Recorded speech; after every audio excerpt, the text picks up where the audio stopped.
Hello everyone, as of recording this, I am recovering from my wisdom teeth being removed, so I will have to use this text-to-speech voice for now. Today I wanted to talk about a small chunk of the ultimate football player base, that also contains some of the most dedicated players ultimate football has to offer. I am referring to the competitive scene of UF, also known as leagues.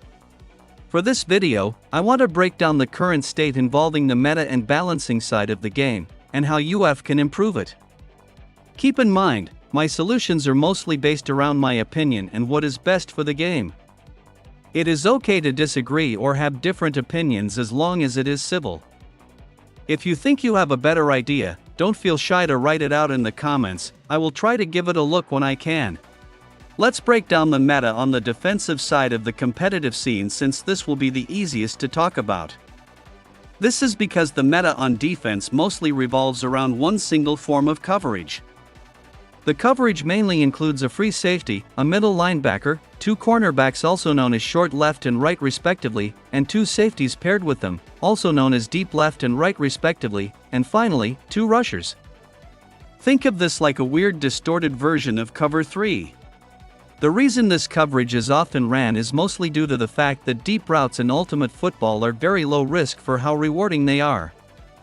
This is because most of the weaknesses of deep passes are absent, such as needing immense amount of time and resources to throw a long pass. In Ultimate Football, the quarterback can throw the ball from any practical distance without any clear or obvious drawback, so the quarterback does not have to worry as much about positioning. However, the reason why cover 4 is not the most optimal is due to the fact that short routes such as a fold or comeback will be open nearly every time, and short passes can add up quickly if left unchecked.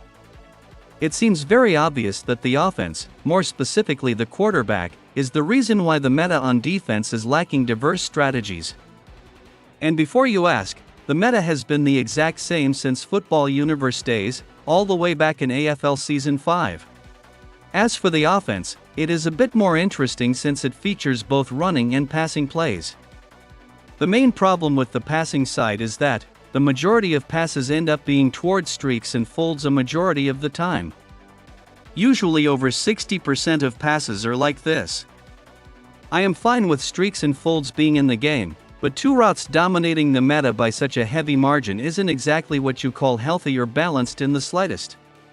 Despite that, I would not say it is the fault of the wide receiver, since what they do is mostly dictated by how good the quarterback and offensive line is. Which is why it is hard for me to claim that wide receiver is overpowered compared to quarterback or offensive line. Wide receiver is just a really strong position overall, and there isn't much you can do to change it without changing everything else. As for the running side, it is used a pretty decent amount, but the usage doesn't give much evidence for it to be nerfed due to it being overtuned. Though there is one thing you can change with the running side, and I am talking about the running back position. In the statistics I made for AFL and LFGUF, I separate running plays into two categories, the first being quarterback runs, and the other being a running play involving a handoff, which is what distinguishes a running back. Unlike quarterback runs, handoff plays are hardly ever used, and even when they are, more often than not, it results in a loss of yards 80% of the time. Sure, it is used once in a blue moon, but the main problem is that the rare times it is used, it just feels forced, since you can just run the football as the quarterback with the exact same efficiency if not more. This is even including AFL, where truck is exclusive to the running back in the rules.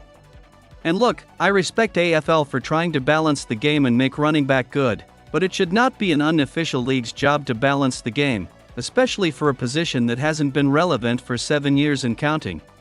Of course, people will say it was decent at some points in AFL's timeline, but judging by statistics, that claim is objectively just delusional belief.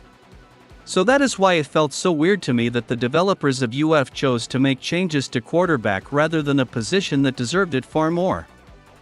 Heck, quarterback got more changes and improvements last year than running back has in the past 6 years. If I recall, the reason they did it was to make the game more accessible for newer players, but if they wanted to do that, why not just give players more ways to play the game? The game would objectively be more accessible and easier for newer players if you let players contribute to the game without worrying about being a detriment to the team or not getting rewarded for it. Not to mention a massive majority of players got mad when the developers decided to change the throwing mechanics of quarterback, because even the players knew that this change wasn't necessary. This is something I called out many months before they started changing quarterback. Thankfully, they currently made said changes into an adjustable setting, but it is still weird how new players are being shoehorned into playing a position that has one of the highest skill floors in the game. If you do not know, basically what a skill floor is, it is a form of measurement that judges how easy or hard something is to pick up and play. The higher the skill floor, the harder something is. Alright, so if we are going to attempt to make the competitive scene more balanced and competitive, how are we going to do that? Knowing what the problems are with the game's current state is one thing, but coming up with solutions can be a bit tricky due to how subjective it can be. Thankfully, I have the balance change concepts already thought of, based on my opinion of course. For the first balance change, it is going to go towards a nerf to the quarterback position since the data suggests that quarterback is overtuned. The only problem is that we cannot change the power or the range of throwing since players will get mad if we attempt to do that.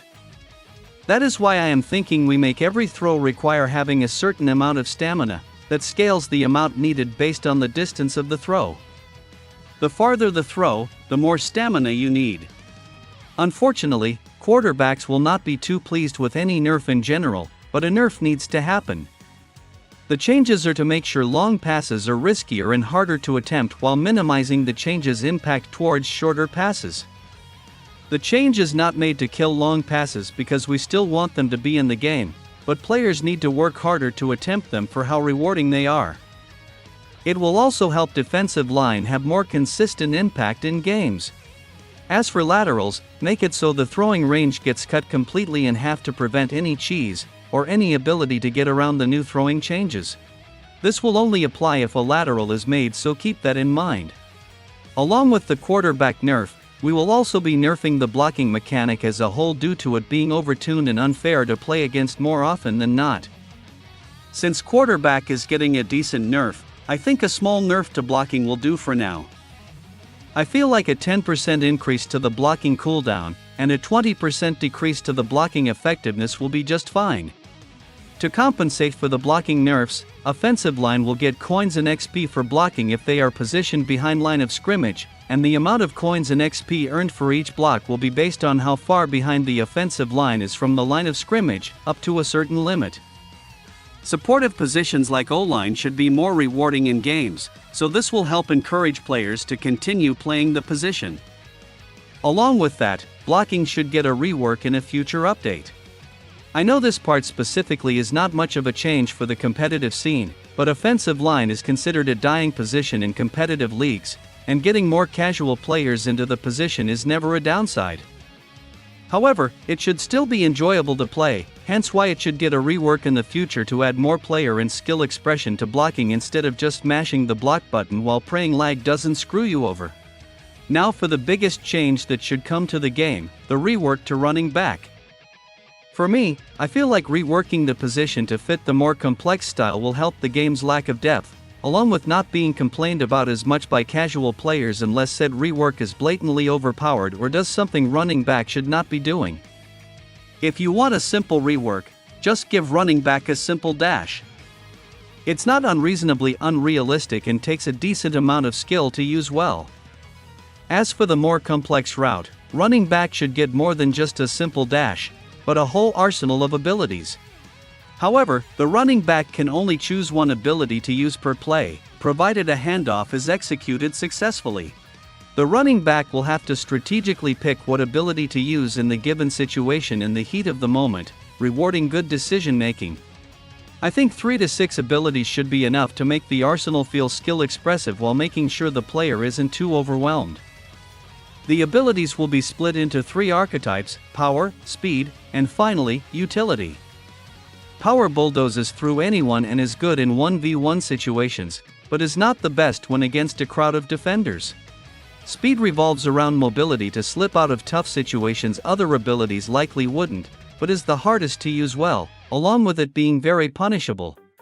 Lastly, we have utility, which revolves around team-based abilities that support the team to help the running back. The main drawback is that it is not as effective on its own, so the running back needs competent teammates to get better value out of these abilities. If you want to know what are the abilities in question, buckle up guys, because this breakdown may or may not be a long one. Also, as a disclaimer, some of the abilities are exaggerated to better show off their strengths, so they are not designed to be balanced yet. I also do not have any assets related to UF, so I cannot show off a few of the abilities very well. Let us start off with the main power type ability, that being truck. The running back will emit red particles such as electricity when this ability is activated. Truck will be basically the same as how it looks in game but a bit stronger, maybe some minor adjustments to fit it in with the truck Game Pass. Also, side note, I think it's really dumb that truck and hitstick are Game Pass exclusive abilities. It makes them objectively pay to win, so make them unlockable in some way in game. As for the main speed type ability, the running back will emit blue particles when this ability is activated. The ability would just be a simple basic dash. There will be a 10% chance of fumbling if hit during the dash regardless of the fumble chance, making it riskier to use. Also, the ability cannot be used in the air or during a dive. The main utility type ability will emit yellow particles when the ability is activated. This ability will be nicknamed Rally, and it will provide a temporary blocking boost to the running back's teammates who are inside the running back's radius. To compensate for a change like this, blocking without the boost will likely be nerfed further so the ability is not too overtuned. Now that I have covered the basic concepts of how the ability archetypes will work, it is now time for me to break down the other three potential abilities, also known as hybrid abilities. These abilities combine the strengths and weaknesses of two ability archetypes, and there will be one ability for each possible combination. To start off, let us talk about the ability that incorporates the archetypes of speed and utility. This ability emits green particles and will give the running back and his teammates a temporary speed boost if said teammates are in the radius of said ability. This combines the attributes of mobility and team support into one ability. The effects may not be as inherently effective as their respective main ability counterparts, but it provides a nice balance. Next, we have the most interesting ability, that being the ability that combines power and speed. This ability will emit purple particles and it is basically a speed boost that ramps up to a certain limit over time, however they will have a hard time taking sharp turns or moving the camera, making it most valuable for running in a straight line. You can also add something to where if the player is tackled, they are stunned temporarily instead of being tackled if you like. The utility and power combination ability will introduce a new key term to Ultimate Football. This ability will emit orange particles when the ability is activated, where the running back stomps the ground and unleashes a shockwave around the player in its radius, and will temporarily silence opposing players if caught in the ability. Silence is a key term that means they cannot do anything except move and tackle if they touch the ball carrier. They cannot dive, block, hit stick, jump, etc. These abilities are mainly just suggestions and I cannot guarantee that they are flawless, but I think a rework of this level will bring a breath of fresh air to the game, and allow players to sink their teeth into something that is actually new with the game. With all of that out of the way, I think this will improve the overall health of the competitive scene and make it much less boring to watch. I am aware players may still be angry with these changes, especially the nerf to the quarterback, but balance changes need to happen for every position, regardless if they are popular or not. That is about it for this video. If you have any other ideas on how to improve the competitive scene, feel free to let me know down in the comments below. I'm willing to have conversations about this when possible. Outside of that, thank you guys for watching, and I will see you next time.